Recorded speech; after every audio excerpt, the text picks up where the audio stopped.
One, Tifa's Bar, Seventh Heaven, there's a pinball machine. In the regional, you can ride this down, and there's a clubhouse below. That's the Avalanche HQ. In the remake, that's just missing, and actually the entire bar is kind of like bereft of atmosphere. The whole thing kind of looks like a generic assets or something. And then two, the sunlight. There's glaring sunlight throughout the entire slums, and it makes no sense because in the original it's supposed to be like this, like, because there's a plate blocking the sunlight, and that's like part of it, part of the metaphor and everything. But then it so you're always in this like half light at best, and it's like grungy and dingy, and then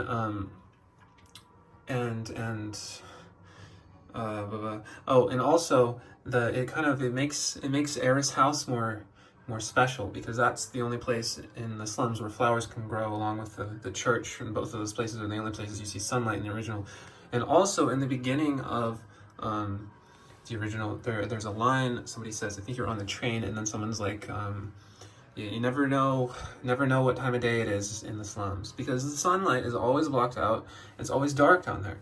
And I think that's really cool, and I don't know why they decided not to put that in the remake, and I can only presume that it was a fear-based, like oh no, the players aren't going to want to be in the darkness for 50 hours, something stupid like that. And so, or like a no, that's the only explanation I can think of. The sunlight took away a lot of atmosphere, hugely took away the atmosphere. Also, this is a really big one. I was really looking forward to it the whole game. Was getting to the part in Shinra HQ where you go to prison, and then you wake up and there's creepy music and there's a trail of blood, and then it's the president is he's got a sword in his back, and it's really eerie and creepy. But in the remake, there's no blood. First of all, it's like purple goo for, I guess, ratings reasons. But also like the whole tension build up, and the eeriness, the atmosphere is sort of abolished for the sake of well, you don't even really get captured or put in jail either. Like, that whole thing has changed for some reason, and that's one of my favorite things in video games, is when you get sent to prison and then you like lose all your stuff, and then you're in.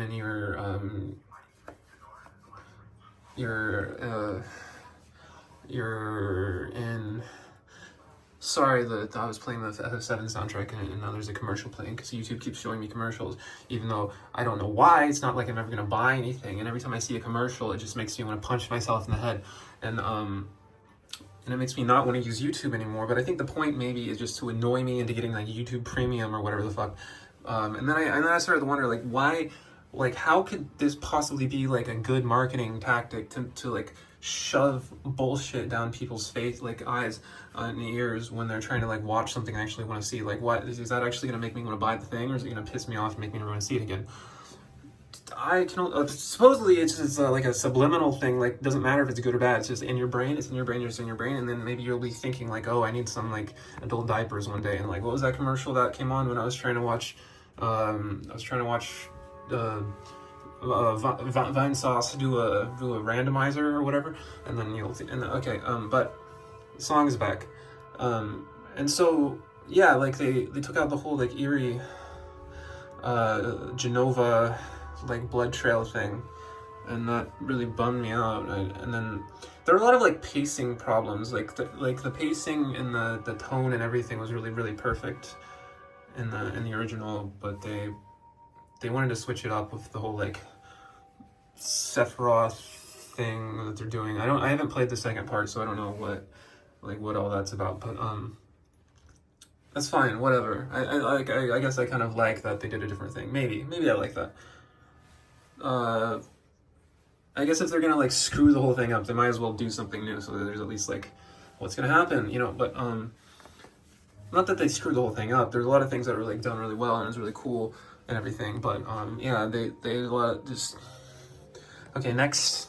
Oh yeah, the president's death itself, like, in the original, she's just like, you know, stabbed in the back, and then there's this whole, like, Barrett, in the remake, like, Barrett dies and comes back to life, and then he's like, the guy's like thrown off the building. You know, you get my point. Weird pacing, not as good, not as, like, doesn't, like, get into my brain the same way as, like, the creepy and, like, the ominous, like, the whole, like, you don't, like, know, like, you know about Sephiroth, but you don't, like, see him or anything. It's just like this, you know him by, like, his trail that he's leaving behind, like, you know, like the Midgar Zolom. First you see the president, and then you see the Midgar Zolom, and it's just like this trail of, like, his power, and it's really cool and everything, but, you know, they had to do away with that because they wanted Sephiroth to be, like, Yaoi whispering into Cloud's brain through the whole, like, remake thing, because I think Nomura's like, this is my big chance to flesh out my gayest fantasy, my most homoerotic, like, Cloud as the self-insert, like, Gact as Sephiroth, like, the dream he's always had, he's always wanted to taste the lips of Gact. Gact's pheromonal saliva is just, like, dripping down his gullet. But now he gets to see it happen on, like, an asteroid in space, and then it's, you know, just the two of them alone together and the far reaches of the universe, and it's beautiful, and what else? There's, like,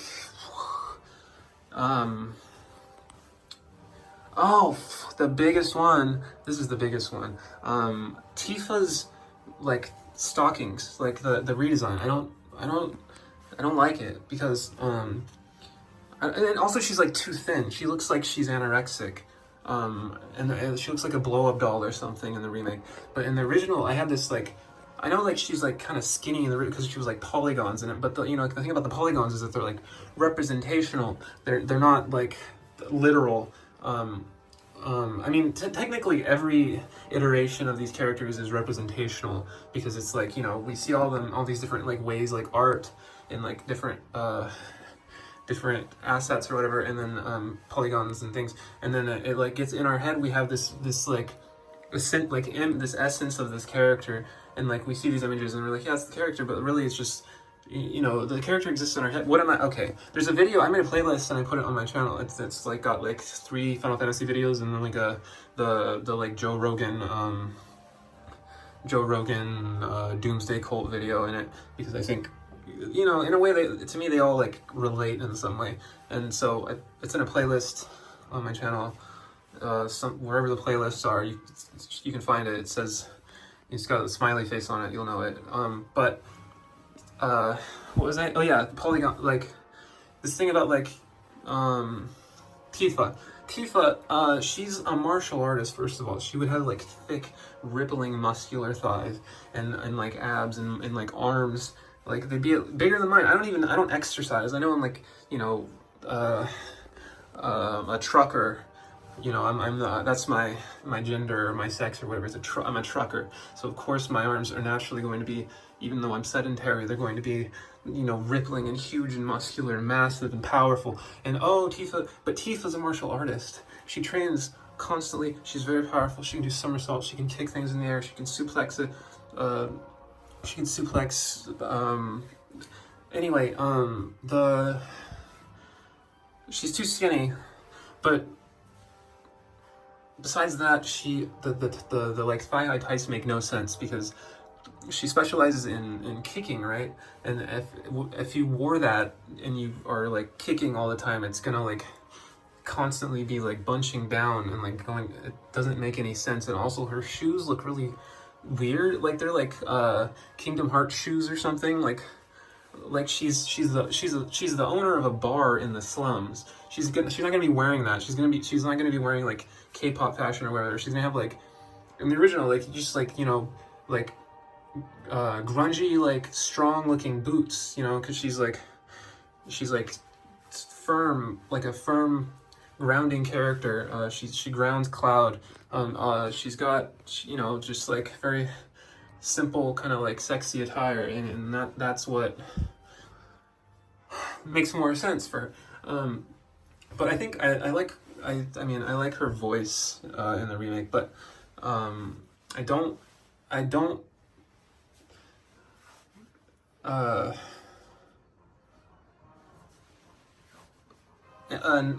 okay, and then also the what else? The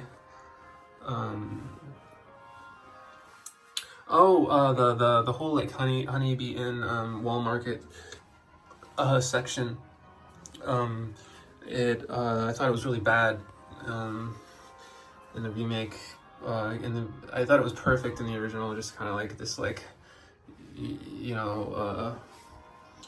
what's the song? The song name is like "Oppressed People" or something, and it's like this reggae tune. And it's like it's like goofy and kind of like gritty. I keep saying that grungy word. That's what it is. It's grungy. And I'm probably not even gonna upload this because I look so bad. But yeah, I look so bad. Yeah. The like. Like there's like a the Honeybee Inn. It's like a like a like a house, like girls, and then it's like people doing like fetish. I think I already talked about this in like the last video I uploaded, and so that's why what I'll skip that because I feel like I already talked about it.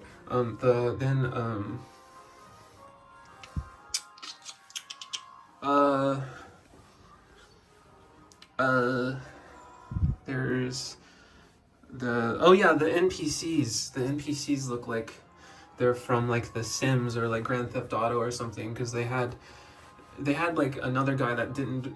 Nomura designed the main cast, but then they had this other guy, this Italian guy, design all of the NPCs, and so there's like a disparity between the like the soul, the spirit of the two casts of character, and so it like kind of takes me out of it, like makes it hard to like remain engrossed in the experience when I see these NPCs walking around that don't look like they belong there whatsoever.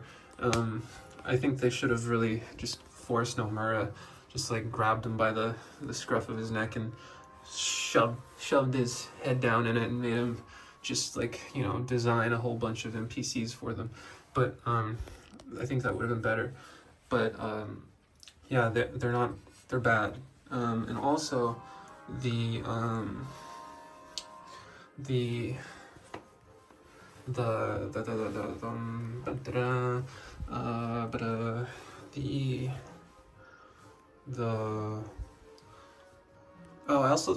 I thought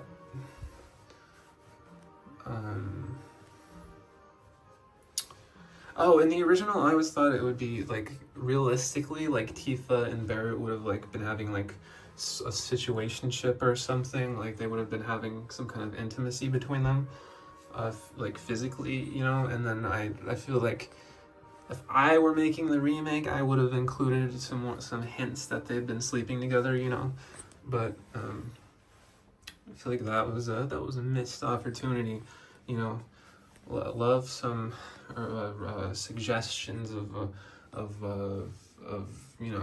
what really happens, which is everyone's very incestual. I don't know if maybe you haven't like been around a lot of like friend groups and things that are like sexually open to experiences or whatever. Maybe you're like me, like an incel, like don't have any friends that you like hang out with ever, and so you don't like know what this is, but like I have hung out with some people a few times, so I figure this out. But it's like everyone actually is friend groups get very incestual, like everyone porks everyone else eventually, and it's just kind of like unavoidable. It just happens. And so that like all of them would have been porking and like at least smooching, at least smooching. They would have been smooching. Tifa and Barrett, they would have smooched, They would have more than smooched. In the original, I thought that line where she's like, "Did Barrett's snoring keep you up all night?" I thought that was sort of an allusion to like them sleeping in the same bed together. But yeah. Also, I think that like Nomura is like very homoerotic, but like it's a very like repressed homoeroticism, and I feel like Final Fantasy VII could use some more like bisexuality. I know there's like the whole the like honeybee thing. I don't think they did that well, so that doesn't count. Just like, you know, I think Cloud and Barrett also could be doing some smooching, and then also Wedge, Cloud and Wedge. That's just adorable, isn't it? Is it not? And oh, that's degenerate. Oh, it's degenerate. Oh, degeneracy. It's not degeneracy, actually. You know what it is? It's all of us. We're an embodiment of love, and a lot of things get in the way of us loving each other. Like, you know, our judgments of ourselves and our insecurities about like what if I smooch my bro, does that like, what does that mean about me and my ego? And I'm not talking about taste. I'm talking about like, just like, you know, like you've like the just, you know, and so like, what was I saying? Yeah, I mean, like, it's fine. You can, like, if you're a guy, you can smooch another guy. If you're a girl, you can smooch another girl. It's fine. Like, you know, it's just whatever. It's not a big deal. If you don't want to do it, it's also not a big deal. But what I'm thinking is that in the world of Final Fantasy VII, they're all smooching each other, okay? They're all smooching each other. And that's not me putting that on them. I'm not projecting this, like, I'm not projecting my own, like, tendencies or whatever onto them. What I'm doing is I'm discerning based on my infallible intuition. I'm discerning the inclinations of these very real people named Cloud, Tifa, Eris, Barrett, Jesse, Wedge, Biggs, this guy are sick, and last but not least, the guy that stands out front of Honeybee Inn and then spits on you and is like, I'm feeling like there's gonna be a fight. I'm feeling like there's gonna be a fight. I'm feeling like there's gonna be a fight. I'm feeling like there's gonna be a fight. I'm feeling like there's gonna be a fight. I'm feeling like there's gonna be a fight. I'm feeling like there's gonna be a fight. I'm afraid someone can hear me like out the window and they think I'm gonna actually get into a fight with some. I'm feeling like there's gonna be a fight. I'm feeling like there's gonna be a fight. I'm